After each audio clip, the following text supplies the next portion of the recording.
dopo una rissa scoppiata a Cannareggio la notte tra martedì e mercoledì, esplosi anche 2 colpi con una pistola a scacciacani a fronteggiarsi 2 bande di stranieri. 2 gravi incidenti in poche ore tra Chioggia e Chirignago, 3 feriti di cui uno in pericolo di vita dopo aver perso il controllo dell'auto. Sulla Milanese si è schiantato contro un platano.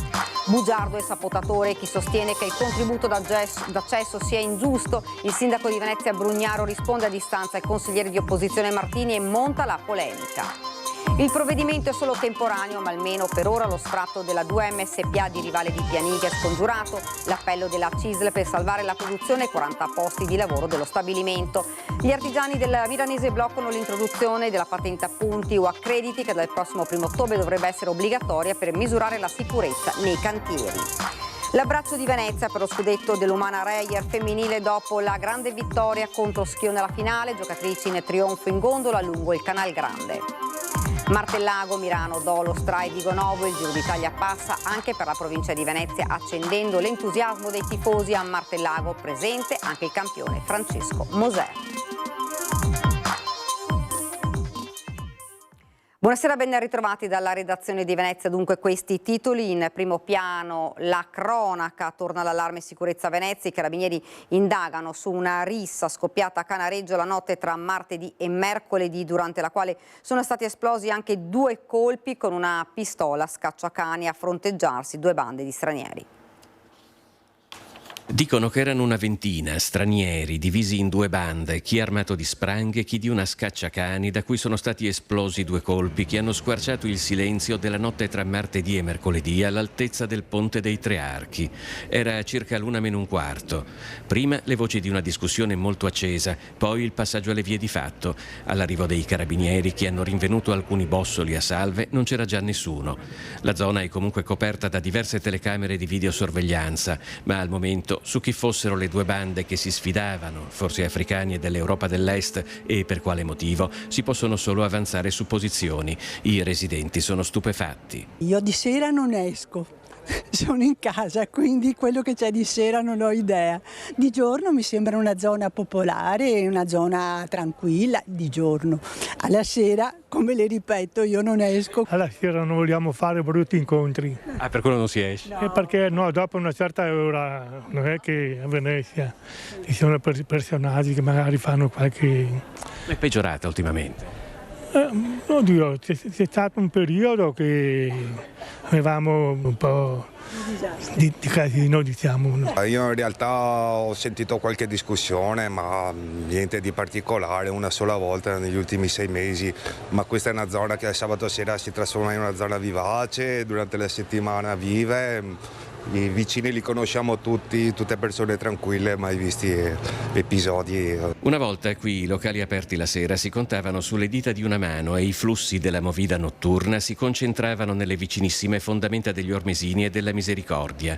Negli ultimi anni invece, lungo gran parte delle 2 fondamenta che costeggiano i circa 800 metri del Rio di Cannareggio è una continua apertura di bar e ristoranti, non sempre dalle frequentazioni integerrime, sostiene qualche vecchio gestore della zona, che preferisce rimanere anonimo quando racconta che anche da queste parti sono frequenti i passaggi di piccoli spacciatori. Venezia, secondo lei, sta peggiorando da questo punto di vista? È una città meno sicura? No, ritengo che sia un'evoluzione abbastanza attuale questa, cioè non è solo Venezia che peggiora, è un po' da tutte le parti che la sicurezza o che i comportamenti scavalcano ogni civile comportamento. È tranquillo? Ma sì, finora è sempre stata tranquilla, però speriamo bene che andiamo avanti così. 2 gravi incidenti in poche ore tra Chioggia e Chirignago, 3 i feriti, di cui uno che in queste ore sta lottando per la vita. E di 3 feriti, di cui uno grave, il bilancio degli incidenti stradali registrati in provincia a cavallo tra mercoledì e giovedì mattina, quest'ultimo il più problematico, avvenuto a Chirignago, lungo via Milanese, poco dopo le 6 del mattino, quando questa station wagon bianca è finita contro un platano dopo la perdita di controllo del conducente, rimasto gravemente ferito. I pompieri, accorsi da Mestre, hanno messo in sicurezza l'auto ed estratto l'autista, stabilizzato dai sanitari del SUEM e trasferito in codice rosso in ospedale. La polizia locale ha deviato il traffico ed eseguito i rilievi del sinistro, l'altro incidente con i 2 feriti, davvero miracolati, a Chioggia, mercoledì sera dopo le 23 in via Brondolo, dove il guardrail è letteralmente penetrato all'interno dell'auto dopo l'uscita di strada del mezzo, una BMW piombata contro la barriera stradale con copertura in legno. Sul posto le squadre dei vigili del fuoco di Chioggia e Padova con l'autogru. I 2 feriti avrebbero riportato lesioni giudicate di media gravità.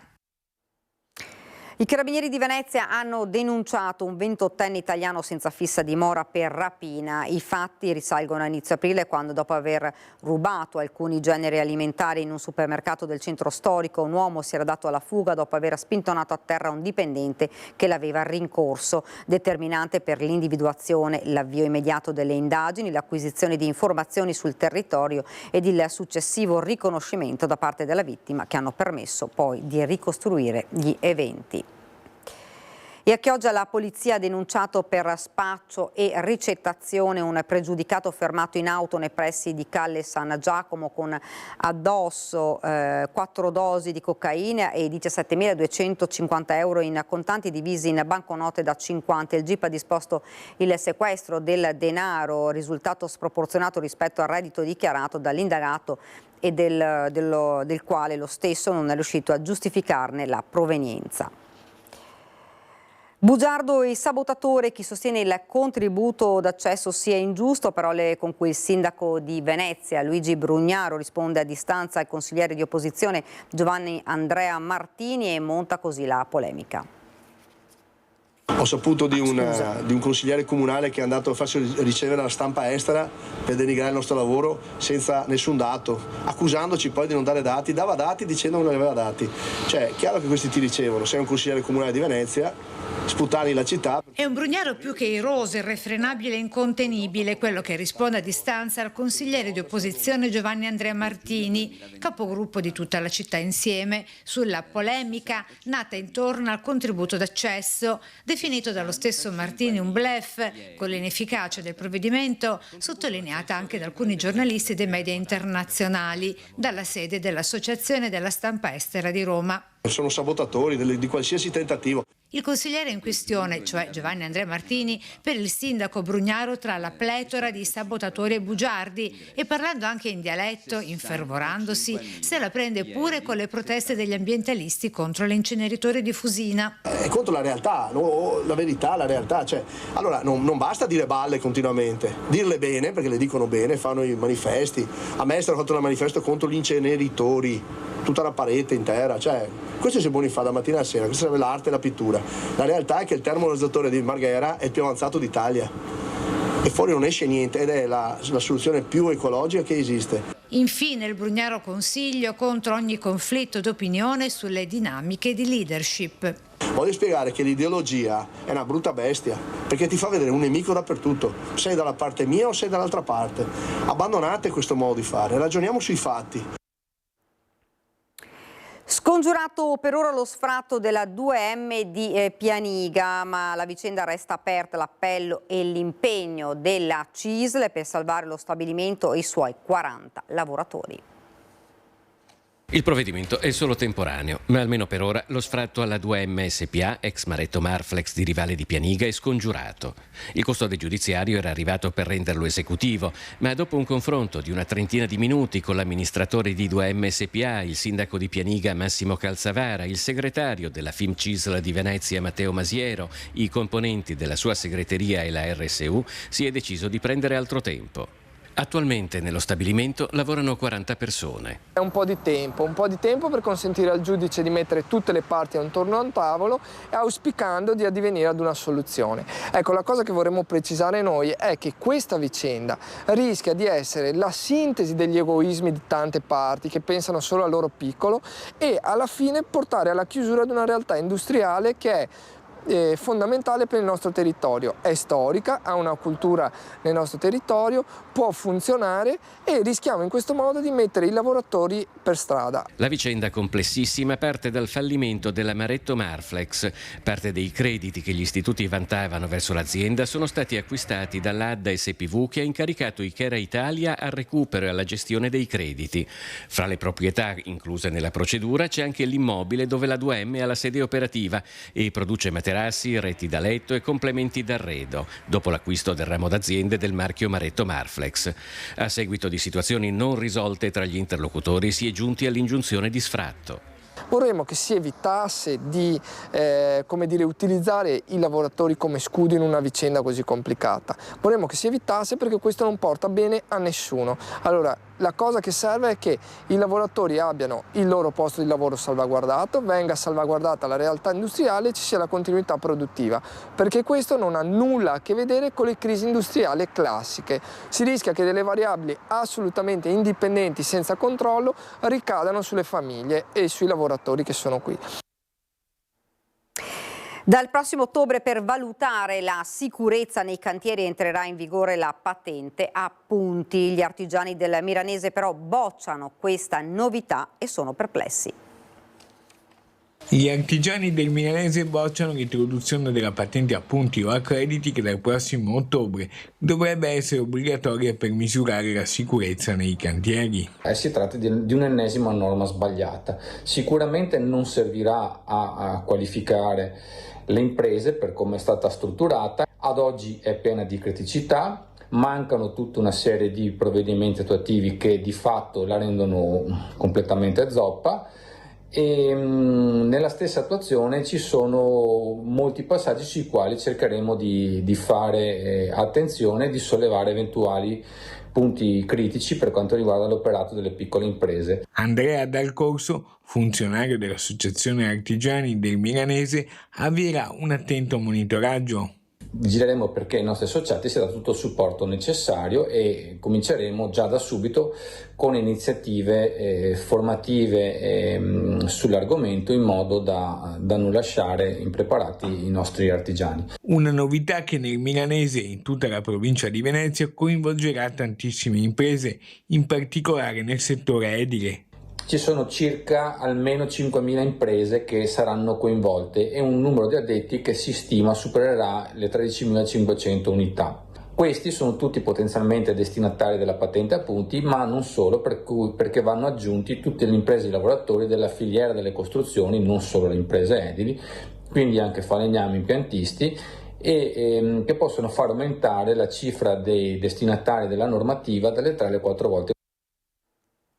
Siamo allo sport, l'abbraccio di Venezia per lo scudetto dell'Umana Reyer femminile dopo la grande vittoria contro Schio nella finale, giocatrici in gondola sul Canal Grande.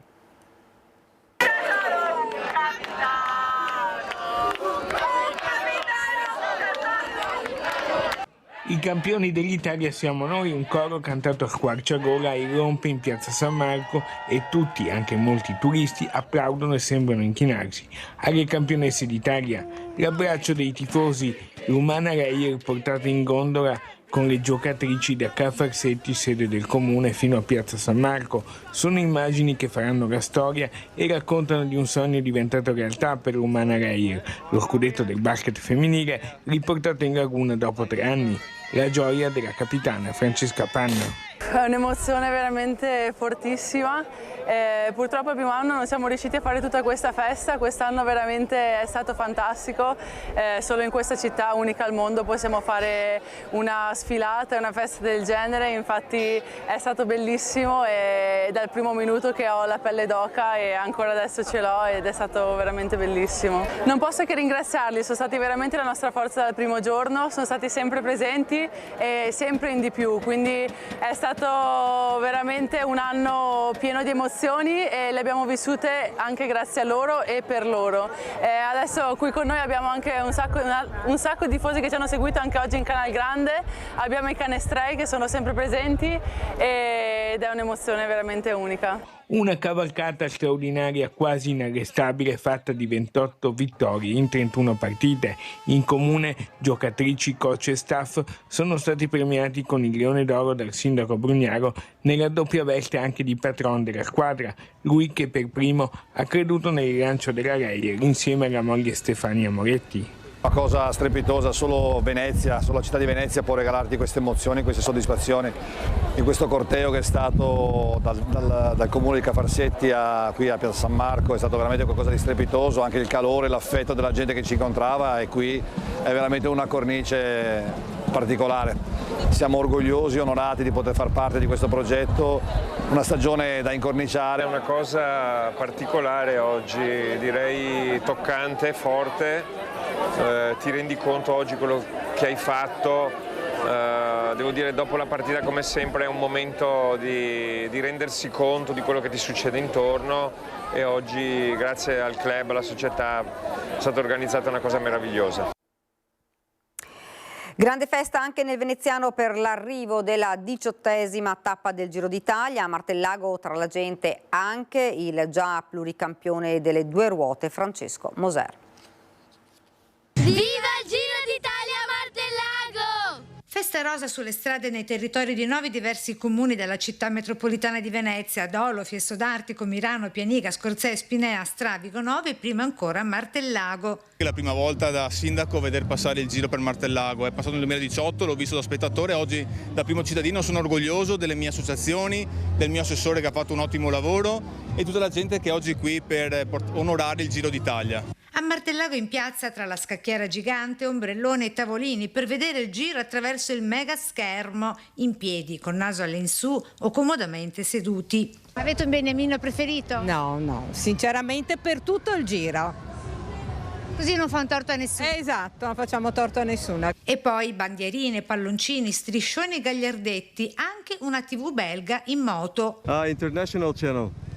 Qui a Martellago, tra i tanti ciclisti in erba, forse anche i futuri campioni delle due ruote di domani. Il nostro motto è imparare, divertirsi, giocare. Sono da poco trascorse le 16, arrivano i primi ciclisti, con un distacco di 20 secondi da chi li seguirà a breve. L'emozione è davvero palpabile. Tra la gente lui, Francesco Moser, ciclista che nella sua carriera ha collezionato grandi riconoscimenti, competizioni mondiali, ha macinato decine di migliaia di chilometri proprio in maglia rosa, tra record e conquiste di tappe. Lo incontriamo accanto al cippo dedicato anni fa ad un altro grande professionista delle due ruote, il veneziano Antonio Bevilacqua. Bevilacqua aveva vinto anche lui il campionato del mondo dell'inseguimento come ho fatto io, e ero già stato qui anche a Santa Maria di Sala perché Carraro è stato il promotore di questi monumenti, insomma, e siamo venuti a inaugurarli qualche tempo fa. E mentre svegliamo al grande campione di essere dei suoi grandi fan da sempre, a sorpresa lo stesso Moser a farci una rivelazione proprio sulla nostra emittente. La vedo quando sono qua a Treviso, l'ho vista anche stamattina. Guarda sempre la nostra emittente. Mi capita, la vedo anche a Trento, si vede anche da noi. Siamo arrivati al termine, è tutto da Venezia, dopo la sigla, le previsioni del tempo. Grazie per averci seguito, arrivederci.